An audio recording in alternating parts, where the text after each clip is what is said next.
Hi folks, and welcome to another Basics of Stellaris video where we're going to cover the Unity system and how it works in game.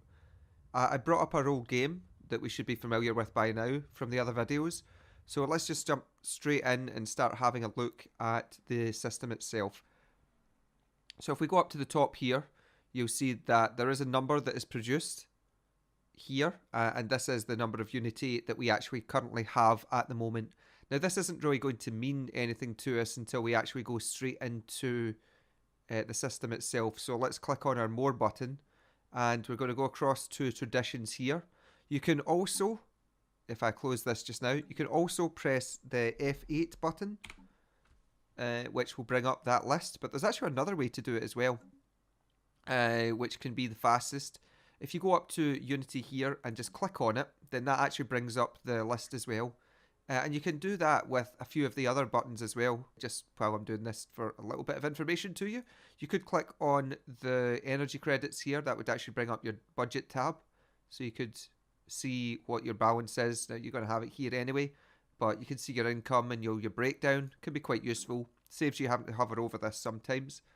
It also works for your different types of research. So you could click on your society, etc, etc. Planets and sectors, and it works with strategic resources as well.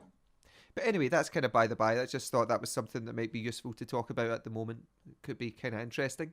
So anyway, let's bring up the Unity tab again here.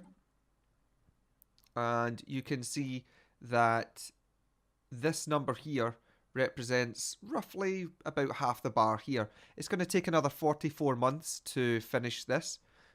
These trees get more expensive as you go through, so this number here is generally only going to increase unless you manage to vastly start producing more systems that can produce Unity. And now that we're on the subject with that, I'm afraid that just as with tech, if we hover over here, you can see that this is another of these systems where you might think that you're producing quite a lot of Unity, but as you produce more colonies and have more star systems, it's going to get more and more expensive as we go through. Also, to compound into that, if you have applied or adopted tradition categories already, that actually gets more expensive. That makes all of your traditions more expensive as well, so it is going to get a lot more expensive and harder to produce a relevant amount of Unity as the game goes through. So that is something that you do have to watch out for here. Let's close this off just now. How do we produce Unity, you might be asking? Well, let's bring up our planet summary, go to our surface here. And it really depends on certain buildings that you can produce. So the Unity symbol here you can see, if we click on this, this is a heritage site. That's actually an upgraded version of the monument that you can produce. I think it has different names based off of the different types of authority that you have. So this one will normally produce 2, but we've got a research that's changing that to produce 4. And we're making extra off the back of that based off of various bonuses that we have coming in. So One Vision, our president, which is our leader of our empire, and we've got Beacon of Liberty, which is another bonus. If I just bring up this tab here, our government tab, click on government, we can see that this is our president. We've got the bonus for Unity coming in from her. And our civic, the Beacon of Liberty, is producing that extra Unity as well. So depending on the government types that you have and the civics that you've got, you could end up with more Unity, just as you can end up with more technology or more mineral production, etc, etc. Really depends how you build your race. So okay, what do the traditions do themselves? Well, this is a system that is much like I believe it's called the civic system in Civilization. They brought them into the newer games, 5 and 6 I believe. These are little bonuses that are going to add up, and when you complete a tree, or first when you adopt a tree, sorry, you'll get a certain bonus, and then as you go through you'll get all the bonuses from each of these, and then when you complete the tree you'll get an additional bonus. So let's have a look, for example, at discovery, since we have it here. By adopting this tree, we're going to reduce the anomaly fail risk on any anomalies that we find when we're out with our spaceships, you know, our science ships. Let's go out here. So if we go to one of our science ships, oops, I don't know if we'll have any of these left. Ah, we do. Here is an anomaly right here. So this anomaly, these are these random event things that you'll find near the beginning of the game and when you go and explore new places that you've not seen already. And you'll have these failure risks attached to them. We talked about it a little bit in the first video. Well, this particular tree, when you adopt it, makes it easier to complete those. So it can be quite a nice tree to get at the beginning. Anomaly discovery chance also goes up, which means that you can get more experience for your scientists that are on those science ships, and it will mean that your systems can become more developed. So it can be really quite a useful one to take early on. The other sort of stuff that you can get out of this is increased survey speeds, and your ships can run away faster or are more likely to disengage, which can be really useful for keeping them alive if they run into aliens or aggressive species early on. Then you've got the ability to take your science ships once you're finished actually exploiting or checking out all these areas and exploring everything, rather than just having them sitting about doing nothing or deleting them. You could move them back to your planets, and you can give your planets, if we look here, research assistance, we can give bonuses to all the research that is produced on the planet off the back of that, which could be pretty nice. So we'll just bring this back up again. I'm going to be jumping in and out of this tab all the time, so it's really useful to know that like F8 or clicking on the Unity button there can help. Research alternatives can go through. I'm not going to go through all of these, but essentially you get the idea. You've got bonuses that will come out of each of the sections here and within all these other parts of the trees as well. I'll give a rough breakdown of what each of these do just to help us out, and then we're going to move on and talk about our Ascension perks, which I think are the larger and more interesting part of the traditions. This is something that Paradox have kind of added in for Stellaris and its tradition trees that make them a bit more interesting than the ones you would have in Civilization. So anyway, Discovery Tree. So obviously it's all about going out and researching areas, getting research bonuses. What it also does though, which is really interesting, is this faith in science here means that when you complete research, you will actually get Unity bonuses out of it.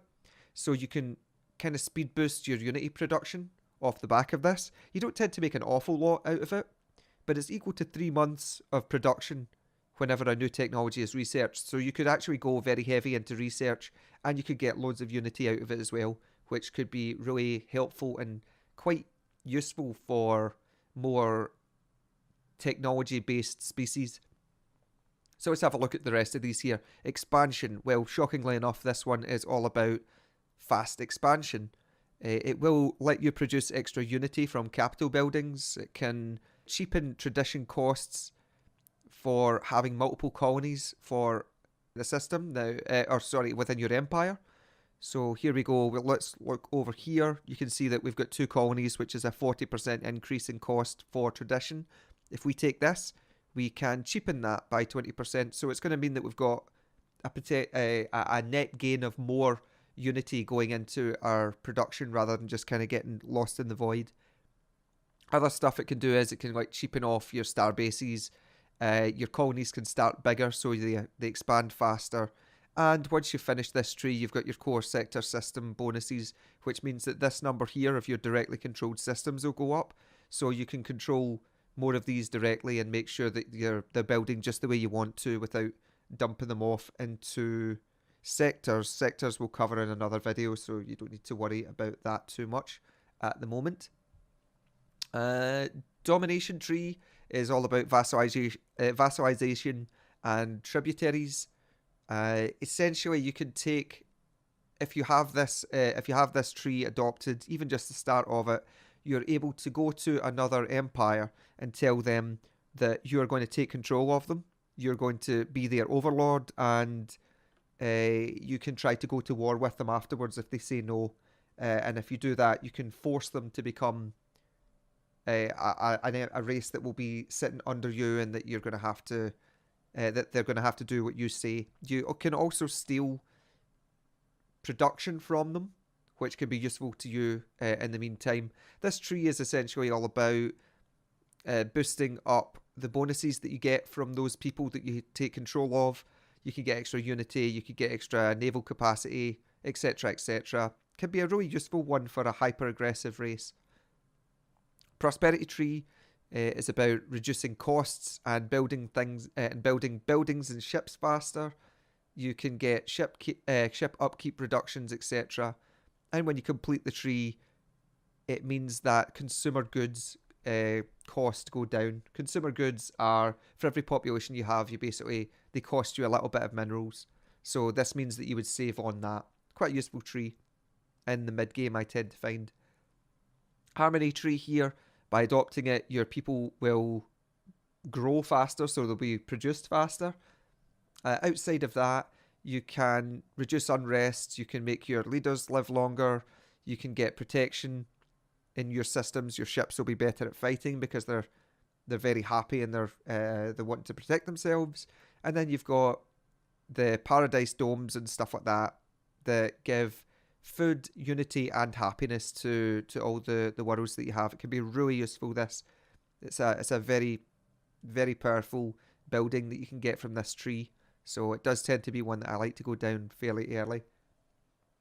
Finishing that tree off will make your people extra happy, which is nice. Supremacy tree.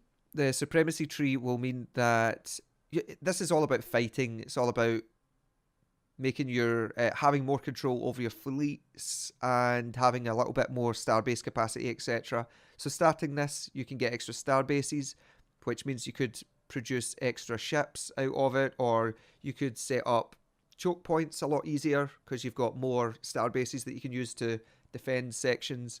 Really quite useful one to have. When you finish this tree off, you get access to war doctrines.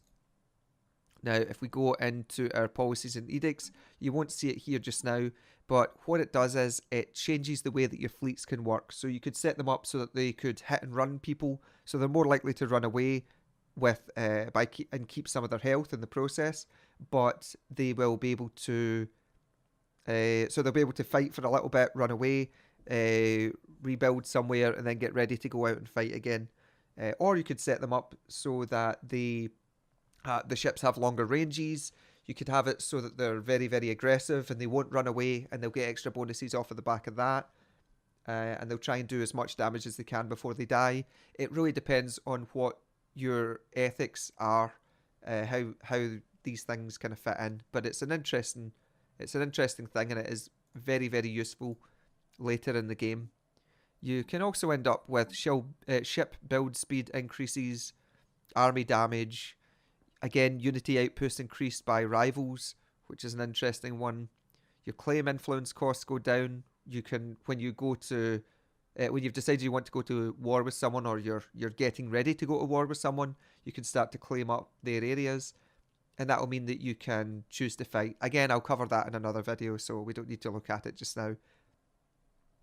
The diplomacy tree is all about making other races a little bit more malleable to your influence choices. So that will mean that if you have a non-aggression pact, for example, or something like that with people, then they will start to trust you more, and trust leads into opinion and means that AI empires are more likely to pay attention to what you're asking and be more likely to consider it rather than just completely dismissing. So you can end up with more favourable deals really from the AI, or the AI might actually start to ask you for non-aggression pacts. They might even ask you if they can become your vassal, which can lead into this one, or various other things like that. The other stuff that this does is it lets you form federations, which are big pacts where lots of groups are going to act together. It can increase habitability. You can get visitor centers, which can produce unity, energy, and you can get zero migration attraction and various habitability bonuses and things. We can again produce more unity off of the back of the number of people that you have in a federation. There's a fleet that you have when you make a federation where any of the Federation people can build up ships and kind of filter them into this new type of army that you're able to build. And this one means that you give more capacity to that. So this tree is really all about that and about increasing trust with people. And then obviously we've got the discovery one here. So that's your kind of trees. Interesting the different ways that they can interact with each other. From a beginner's perspective, I would highly suggest either starting in the expansion tree or the discovery tree.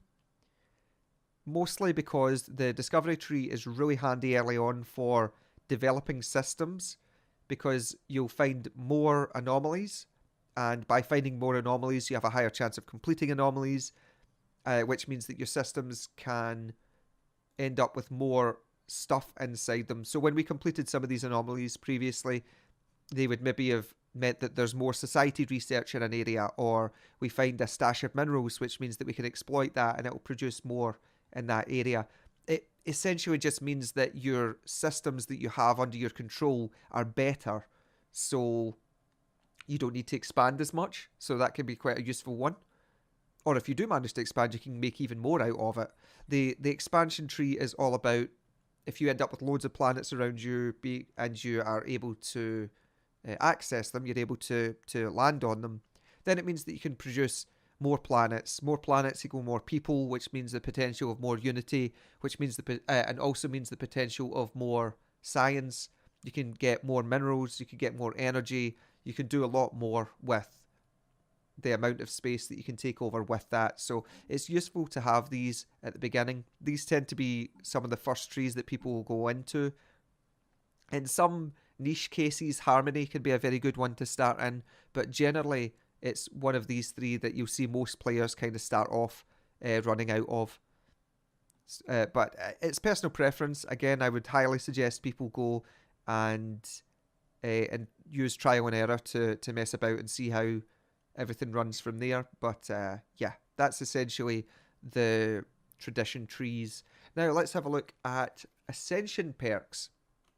Now, I can't actually click on this one just now, but you can see that we've got one vision here, which is giving us a bonus to Unity and also governing ethics attraction. But there's various other bonuses that we can get out of this. Now, these are all going to be greyed out because we don't have access to these at the moment, mostly because we haven't finished a tree, so we can't do anything with it. But these have all sorts of bonuses attached to them. So, for example, this one here will give us sensor range increases, and our technology and engineering is too arcane for others to reverse engineer. So people will never be able to steal tech from ships that are blown up from you. If you're really very, very worried about going into a war with someone and constantly ending up with this could be a useful one for you to have. Interstellar Dominion decreases the starbase influence cost, so you can expand faster because it will cost you less influence to move out into different areas to exploit those systems. The other thing that it does is it means that claims cost goes down, so you're more likely to be able to go to war with someone for less influence. It's okay. It's not one that I've tended to pick up, but I'm sure that there are some races that could use it. Grasp the Void gives you starbase capacity, so it gives you extra starbases, which means that you could potentially have more naval capacity because you could build anchorages on them.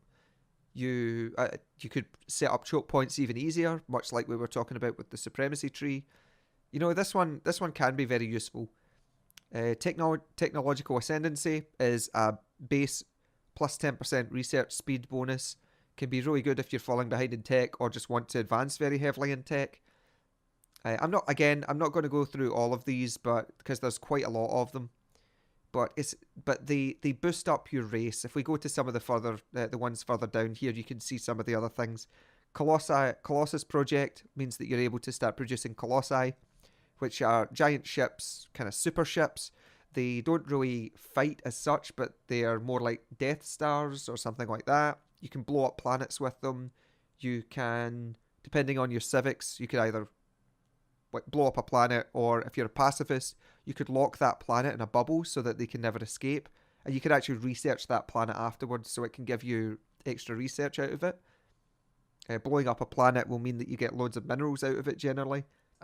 Spiritualist race is able to fire a beam that converts all the people on the planet to your way of thinking. that sort of thing. These are more kind of niche. They are something that was added in the Apocalypse DLC, which is one of the newer ones. But yeah, it's it's an interesting idea and can cut some corners from mass engagements later on in the game. So it's something that's a bit niche but a bit fun at the same time. You could genetically engineer your people, and you get access to tech research options that change all sorts of stuff, gene seed purification, etc.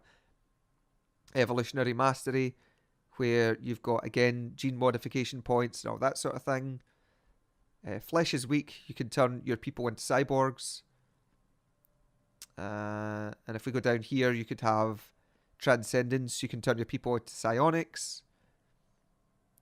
Defender of the Galaxy, you can get bonuses against endgame crises, etc, etc. Habitat production, master builders, where you can get access to mega engineering and you can build mega structures quicker, and galactic wonders, where you can produce ring worlds, Dyson spheres, science nexuses, which are huge bonuses in science, and sentry arrays, where you can spy on pretty much the entire galaxy. So there's all sorts of stuff that you can do out of these. Some of them are locked behind barriers. So, for example, Evolutionary Mastery requires you to have at least 3 other Ascension perks, so you're not going to be picking this one right off the bat. It also requires the Engineered Evolution Ascension perk, so you have to have this one first before you can get to this. And you also need to have an empty Ascension perk slot.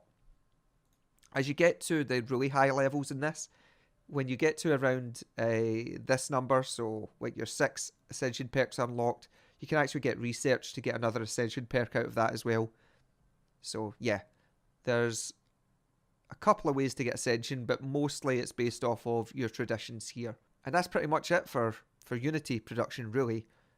It's extremely important to the game, mostly because these Ascension perks are so powerful and really sculpt the way that you can advance your race later in the game. But I would suggest having a look at them, kind of deciding what you want to do with your race and taking it on from there. Understanding how the tech tree works and understanding how the Unity tree works and the bonuses that you can get out of them are extremely important to trying to learn what you want to do with a race in the game. So, for example, if you want to get some very late game techs, then you could produce a race that is very good at technology, and you can, after looking at the tech tree that I'd given in the link of the previous video, you can kind of look into that and say, okay, well, I can see the route that I need to take to go down there. Now, it's not guaranteed that that tech is going to appear because of the card system, but if I do everything that I need to do to create the weight bonuses that I want, then there's a higher chance of getting that tech, and that's going to help me out. And it's the same with the tradition tree. You can decide that you want to go down very certain routes.